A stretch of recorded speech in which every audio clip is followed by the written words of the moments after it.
Alright, the whole goal this week, get that fancy, schmancy, navy and gold skin for the assault rifle. I'm not even going to use it because I had to buy a freaking toy to get the squirt gun I'm using. But that's the goal this week. And like a true professional, I've already gone and completed all but the last challenge. But you know, I got 4 days, it should be fine. And besides, the 10 rise this week. That means we get to play everybody's favorite game mode. It's beautiful.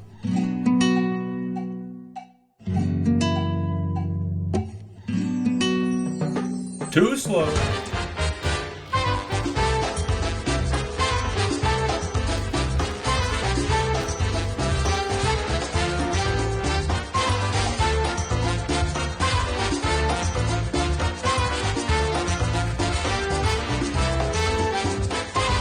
Deserve this, I got lucky, so you die.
I can't get this stupid freaking challenge. People have to do good for me to get it. If other people need to do good for me to get this, it just means I have to suck. Wait a minute.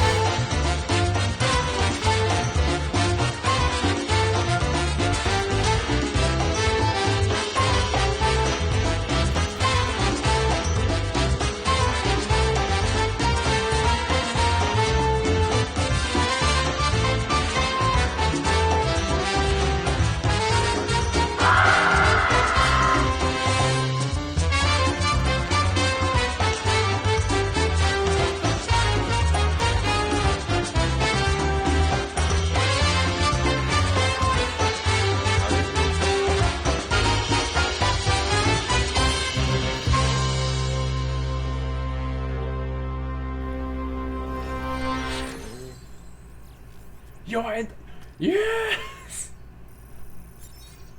You done? I finally got it, man. I just have to suffer more is all. Psych! Hey ho! Yep, Rother back here again with a little bit of a different spice already. I've been thinking a lot as I've been playing Halo recently. Now, I've been a longtime fan of Halo, been playing ever since Halo 2. As was such, I'm decent bit familiar with Halo launches, having only missed one official Halo launch, being the original Halo. And I have a few comments about Halo Infinite.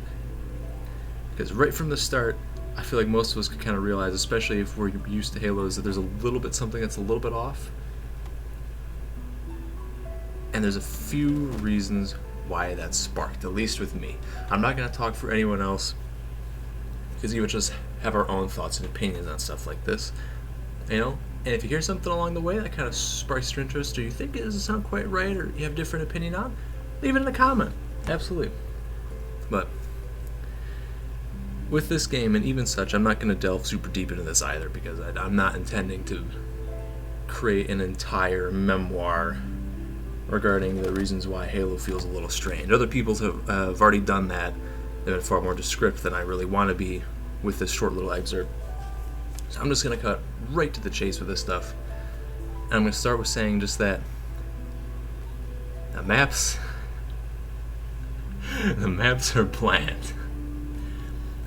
Each map, it's all human futuristic tech construction, which we've seen in previous Halo games, but we don't really have that touch, that alien touch that previous Halos had. Even if we're not talking Covenant, you look at the main maps that are out there right now, they all just kind of feel like these generic futuristic maps, or there's some trees in the background, or it's a sand place, and that's really all you're going to get. The maps are uninteractive at that, where there's really not much you can do beyond a couple little jet propulsion systems. Maybe there's a couple caskets lying around you can belch in someone's face. That's part of it. And the base weapons, too strong. Assault rifle, battle rifle, for what they are, just a little bit too much. I'm happy they're at least usable, but it's just a little too much what the other guns are out there, because there's no reason to pick up half the weapons you're going to find across a map. Between that, obviously, lag, desync, ping are painful in this game. Trying to connect to big team battle is like a loss. My stuff's a little bit aged, but it's good enough to perform at a good enough level for most games. And as we all know, there's no forge mode. The custom game accommodations are poor. The connection to them is poor. The number of game modes available is lacking. Like, just compared to previous Halo titles, it's not what we've grown used to. It's not what we should have, quite frankly. Here we are now, even still, months after it's come out, we have ineffective patches. The greedy store said go through a reboot. Big Team Battle had an update which didn't do enough, so they're coming out with another one. The rank systems are getting reset because of the way the Mar worked was bonked. Like, all this stuff is just a swath of issues, and not even if they're not necessarily problems, or you don't exactly feel it like they're the negative effect. Like, I know a lot of people still love the assault rifle and the battle rifle because it performs and feels nice, but that's fine. If at least not that, you can probably at least admit that you felt like the game feels unfinished. Like, you can't select the game mode you want to play, but it's just unfinished. It's unpolished. It's missing the stuff that would make Halo quintessentially Halo in the past, which is my biggest thing. Halo Infinite does not feel like a Halo game. It feels just like a simple futuristic sandbox with the old weapons coming back, the vehicles are coming back, and the armor systems coming back. And those three things are the only bits that make this game feel like it's actually a Halo game.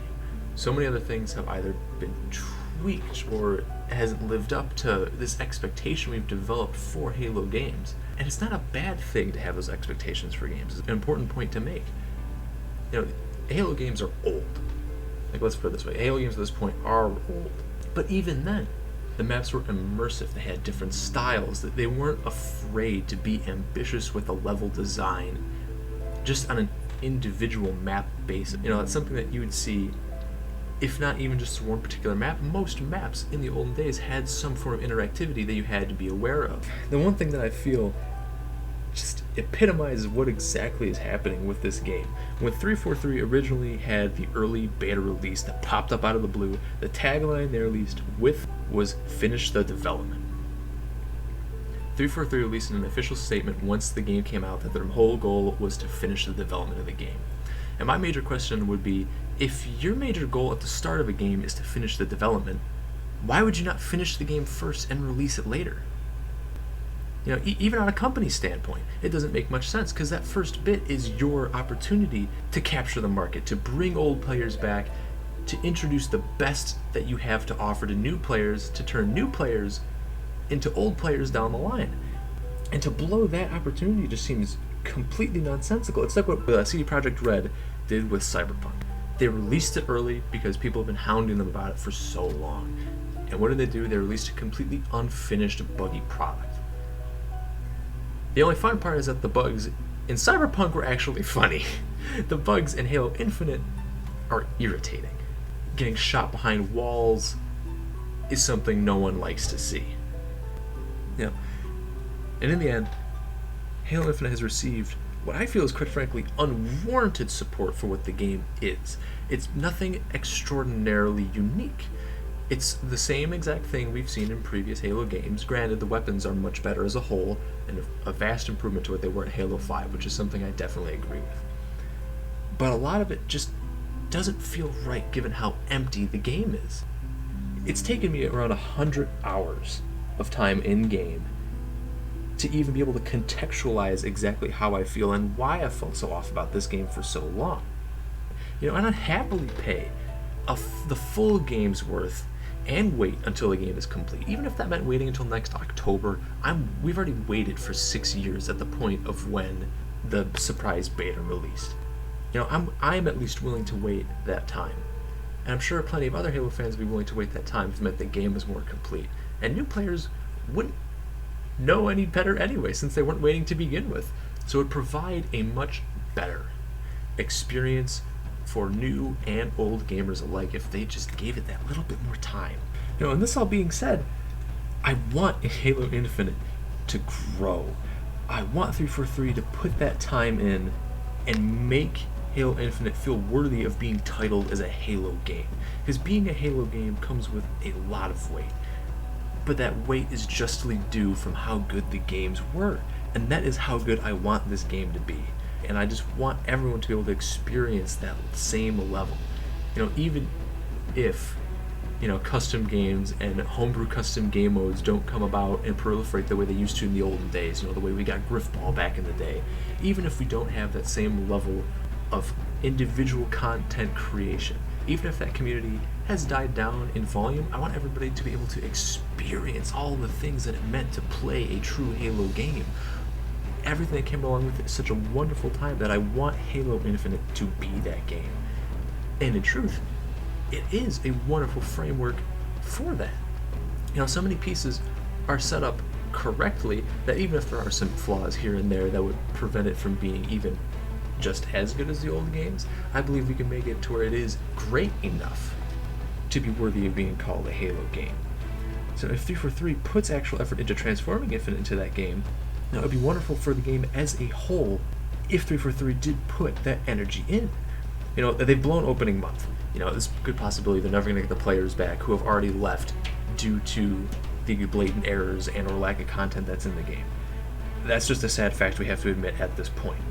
But at the same time, we as players have to hold 343 accountable for getting us that content and for making those improvements. You know, so far with the bug fixes and stuff like that, I'm really not confident, I feel, because the main Big Team Battle one that came out didn't actually fix enough issues. You know, if the one that's coming out soon and the ranked fixes that are coming out soon are any indication of the kind of effort they're going to be willing to put into Infinite in the future, I think it bodes very well for the long-term longevity of the game and for the sanity of the players playing that game. But at the same time, as I mentioned, it's our responsibility to hold them to that as much as it's a responsibility to fix that. Because if we don't put our voices out there, if we don't levy the fact that we want what they can produce, there's no reason for them to go beyond that and produce more.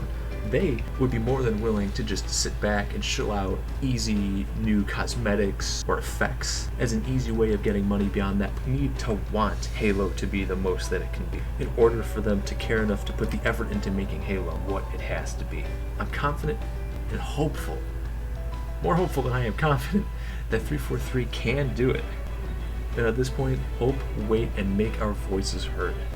And again, if you have any thoughts, opinions, disagreements, anything of the sort, you know, let me know. And if it expands beyond me, let 343 know. You know, at this point, it's in our hands to make sure their hands are working. I wish you all a great teabagging posture and the best Fiesta loadouts. Peace.